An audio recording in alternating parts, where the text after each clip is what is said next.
Along with family trips, swimming lessons, and losing baby teeth, one of the big events of the summer of 2014 is that my 7-year-old son learned how to ride a bike with no training wheels.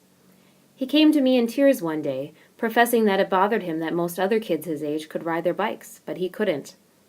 I explained to him that if he was ready to try, we would take the whole week and go out and practice each day. He gets frustrated when he can't learn something quickly, so I tried to prepare him for the fact that doing this would be a process with small steps and adjustments along the way. Doing good.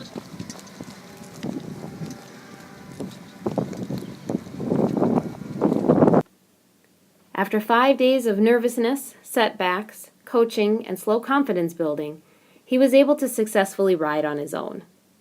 What does this have to do with my tool for flipped learning? Formative assessment strategies are key to the success of flipped learning, and my goal is to be more intentional in the use of formative assessment this year.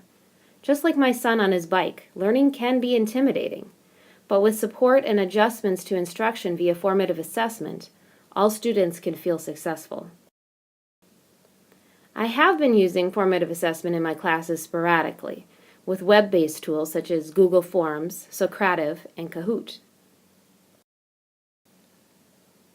I'm also a big fan of Paige Keeley's formative assessment strategies, such as Justified True-False, which is shown here, and card sorts.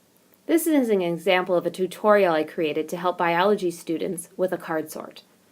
Despite this handful of examples, I'm constantly searching for more options so that I can be more intentional about pairing the assessment I use with the learning targets for each lesson. Thus, the tool that I took from FlipCon 14 that I was most intrigued by was the formative assessment examples modeled by Jennifer Mays.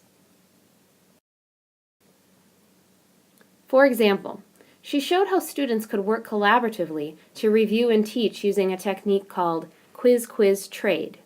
In this process, students all have a card with a question. They wander the room and find a partner to quiz with the question. Once both partners have quizzed each other, they trade cards and repeat the process. If students are struggling to formulate answers, this activity can be altered into tip-tip-tell, which allows the students to give 2 hints before telling the answer. I was happy to end Jennifer's session with a few more formative assessment strategies in my back pocket. My learning philosophy reads as follows. All students can learn. Therefore, all students can, with support and help, deepen their understanding of science. How will my philosophy be supported by diverse formative assessment methods? Formative assessment emphasizes the process of learning. Students can learn biology via a series of steps and adjustments, just like my son needed multiple days to learn to ride his bike. Formative assessment requires interaction with the instructor and/or classmates. We're a team, just like my son needed me to steady his bike while he learned, and took pointers from his older brother. Finally, formative assessment assures that students will learn content and practices deeply, because the instructor is able to truly evaluate their knowledge. I spent one-on-one time with my son as he learned to ride his bike, judging when he still needed guidance and when he was ready to ride off on his own.